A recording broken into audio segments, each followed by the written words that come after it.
Hello and welcome back to another Parts Factory Australia installation tutorial video. Guys, today I'm working on this Subaru XV. Specifically, I'm going to be changing the airbag clock spring. It's the one that sits behind the steering wheel.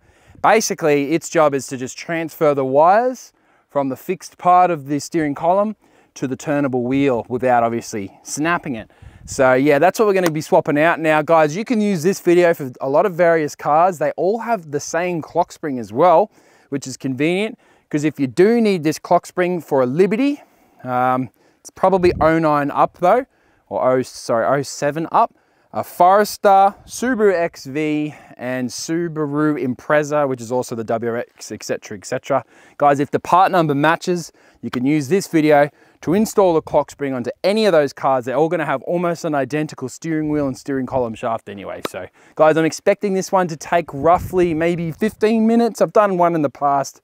Quite easy, but other than that guys, if you do require this part, click on the title of the video, the description will pop down, the link, bang, press it, buy it, get it on its way, free express post anywhere in Australia. Use this tutorial, learn how to fit it, save yourself some money. That's what I'm all passionate about here at Parts Factory. Alrighty, let's jump into it. Alrighty guys, we are in here, inside the vehicle. Mine's covered in cobwebs and whatnot, so I'm just trying to probably stay out of it as much as I possibly can. But guys, most of the Liberties and all the Imprezas and whatnot are going to have almost identical interiors, so this should work for literally any of those this type of year model. This is a 2015. I'm assuming it's going to run from about 07 to 16, but on the title of this video you'll have the exact breakdown, etc, etc. So first things first, we're going to pop this horn pad off, that one there. And to do that, let me just have a quick look. You put your flathead screwdriver in behind this little steering wheel, and basically you'll pry it one direction and the horn pad will pop up or like off or etc, etc. Let me just have a quick look. So basically take your flathead in like this and you will find a little metal rod that just nicks the side, and you can just push it and the horn pad pops like that. Now turn it around like so. You got the exact same procedure, but on this side, once again, you just take your screwdriver in, give it a nice push, give it a pull as well at the same time, and we will hopefully find the horn pad just pops up like so. See how it's popped up in that position? Now go to the bottom, you got the same thing on the bottom. Use your eyes to look in there. You can stab through. It's kind of like I'll show you once we've got it off. You'll be able to see in there a bit better. But it's basically a little clip. You got to like kind of push in, get it in the right position, if you know what I mean. Yeah, so I've just got it just then. So that bottom one's actually probably the easiest. You can rotate your steering wheel just into the center like so.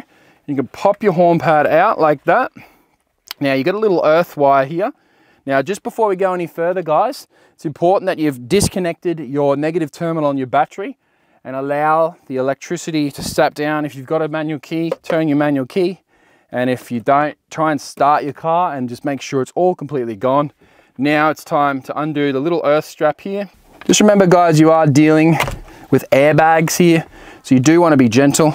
Now flip the horn pad upside down. See this yellow tab? Just give it a twist with your flathead and it will pop up like so. And then just give this a twist, pop it up like that. Guys, once you've done what we've just done, that is the hardest part of this job. Just bear that in mind. The rest is going to be much, much more straightforward. Guys, I'm now inside the vehicle and I'm using my phone camera just to get you a bit of a better angle. Right, so clock spring can be exposed underneath. You can see it there, but to get to it, you got to undo this steering wheel here. Now, if you have a look at some of these wires that are coming out of this clock spring here, you can see they go to the steering wheel only. So what you do is you just unplug. Let's have a go here. Again, it'd be easier if, sorry, not again. It would be easier if you had two hands right now, and you guys obviously will. So this should be nice and straightforward, guys. You're gonna unplug these cables. See that one there? Yep. So that just goes to your two buttons, plugs into your clock spring. So at that point, you can see that the clock spring is just chilling. So now all we've got to do is take that steering wheel off. Now, before we go any further, I just wanted to run through these little clips that hold the horn pad on, because a lot of the time it'll be how to remove a horn pad. Now you can see the concept is that as it pushes up in the air, it will release each pin. The same thing over here.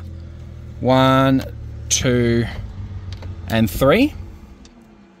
Now, obviously we can't access this point. Where we can access was those holes. So as you jam the screwdriver through that hole, basically what's happening is you're pushing through on that rod. See, now you see it here, you feel like, oh wow, that's easier than we thought. But yeah, only once you're in and can actually see what you're doing is it easy. Through that hole, it can be a little painful. All right, so that looks like a 16 mil or 17 mil. So grab 2 on like a little rattle gun. Rattle gun's probably going to be best. But before you undo it, what you want to first do is make sure that your hub is straight. Because if it isn't, you can put your clock spring back on and it won't be straight. And then, yeah, that's going to cause even more issues with your car, which you're not looking to do. Guys, so now, you want to be grabbing like a 17 mil on a little rattle gun like such. Cruise over here. Just make sure it's a 17. Yep, it is. Now, before we go any further, you've hopefully already got your new clock spring from Parts Factory. You've ordered it. It's arrived to your door. Rip it out of your pack. You don't want to do anything further until you've confirmed that it's the same, obviously. Rip it out of your pack. So, if we have a look right there, bang, see that plug? See those plugs down there? It's all the same. So that is obviously green tick of approval. Go ahead with the steering wheel remove. Bearing in mind, we're also going to have to put the steering wheel back on. So you want to be making note that it's directly vertical, straight up and down with 0 degrees angle. It can have 1 degree either way, but just make sure it's not like this or like this. And then, yeah, just into the center. And that's way too loose. I don't know why that's so loose. I feel like this has been done in the past. Put that bolt out of the way. Now, to undo this, basically, if you pull it directly at your face right now and you get it, which this one you may just do, you're going to smack yourself in the nose. So what I like to do is put the bolt back on for a split second. Now, this is something that I can't do with 2 hands, etc. But basically, if I grab this steering wheel with 2 hands and I wriggle it to the left and I wriggle it to the right like this, that's when this will release. And then, yeah, you can just pull this off. So I'll show you what I mean. Got my trusty helper to come in and hold my camera for a sec. What you do is you just grab the steering wheel, give it a pull to the right, pull to the left, and then off like that. Now you can take the bolt off and then straight off. There's your cock spring. Alrighty guys, so now that you got your steering wheel off, try and keep your cock spring straight just for peace of mind. You can undo these Phillips head screws. Obviously you guys are going to have 2 hands, so it's going to be a bit easier. But see that, you just go bang. That one's a bit harder. And bang. Now keep your screws somewhere safe. Now this trim will pop up in the air. Oh, this has definitely been off before. And then pop it up like that. Stick it somewhere safe out of the way. Pop all that off, etc, etc. It should just pop down. I don't know why. Oh, down here guys, this little thing like that's just holding it up. And you can just hopefully just kind of wiggle it off, or technically you could just leave it like that. Now the rest is very easy guys. You can just if you have a look up here, you can pop that like that. Same thing over here. Just press down on the trim, 1, 2, and 3, and then yeah, take this bolt off. Leave it somewhere safe. You can bring it forward if the cables aren't long enough. There we go, that's a bit better. We can just unplug these little yellow part here. We'll try this green one first, just because I've only got 1 hand. Now, see this yellow one? We'll get this white one first. See over this side, what you do is you just press that. See that I just pressed it and it just fell off. And I'm hoping we can now take it off, flip it upside down. And once again, you've got 2 hands, so you can just press down on that tab. Might be able to try and do it with my fingers. Yep, boom. And there you go, guys. There's your clock spring. Alrighty, guys. So you've got your clock spring off. Hopefully you've got your new parts factory one in your hand. Now you can see this little green tab. That is so as you install this, it keeps it directly vertical, straight up and down, because then it's just simply a job of doing the exact same procedure, but in reverse. Give it a nice push. It clicks in. Yellow part over here can just click in and slide. Pop. And then this white plug here goes at the back. Let me just have a look. I take that back. Guys, this Subaru XV has a steering angle sensor. Some of them will, some of them won't.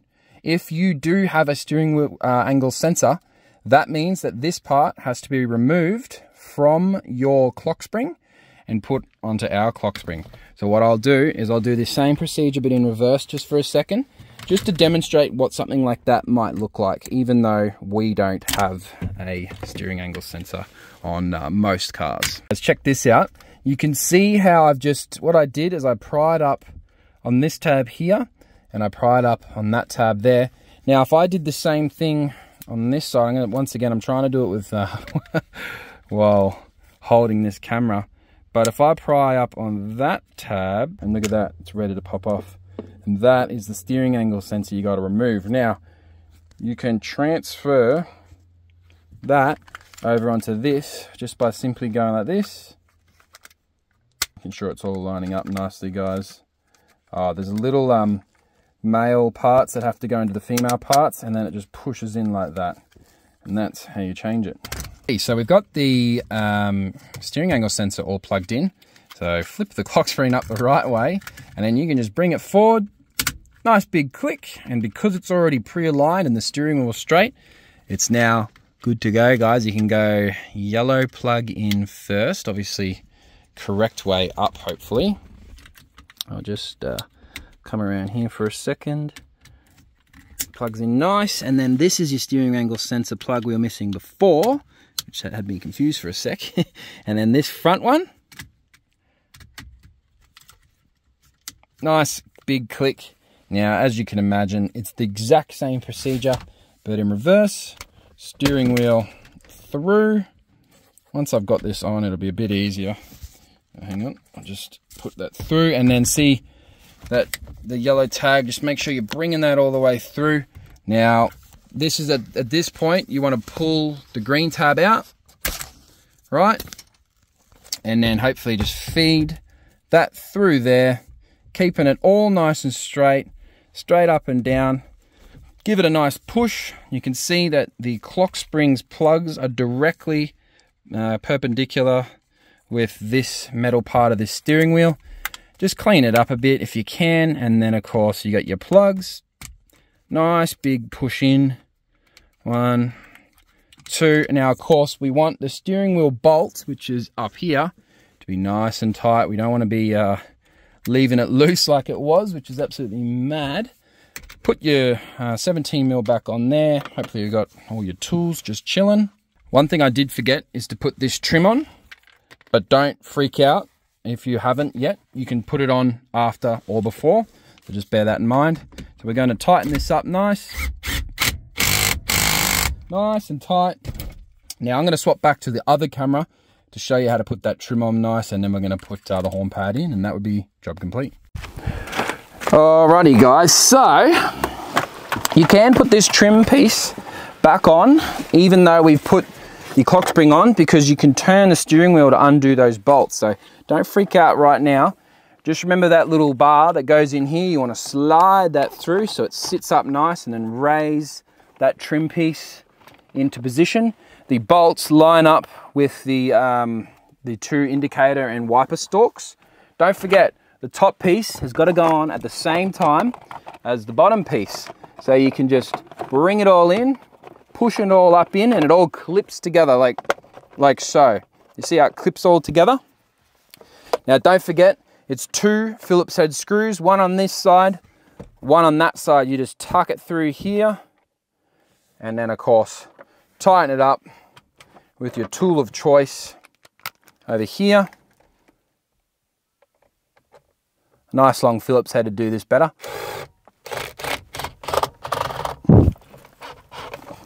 Nice and tight like so. Same thing on the other side. And then you can put that little rod back up so it holds it all in place. Grab your horn pad, guys. You got your earth strap, as we discussed at the start. Popping that on. And then, of course, the last final step is the clock spring plug, etc., etc. And it just literally find what up and what is down. So we're looking like we wants to go this way. You push it in. If it doesn't go straight in, lift up that yellow tab like we did at the start. Then push it in. Even if you've got to use a little bit of elbow grease, you can push it in like that and press down on the yellow. Flip the horn pad back up, lining it up. Nice big push. And that, guys, is how to replace a clock spring on a late model Subaru. Alrighty guys, I hope the clock spring install on your late model Subaru has gone smoothly. We've got it in about 25 minutes. It was a little bit more difficult than I thought. Running into that steering angle sensor obviously added an extra 5 minutes to my estimation. Other than that, guys, I hope you have enjoyed watching this Parts Factory Australia installation tutorial video. Don't forget, if you can, give it a thumbs up, sub to the channel, and yeah, we've got it available if you do need it. Link in the description. My name's Lucas. Thanks for watching. I'll see you next time.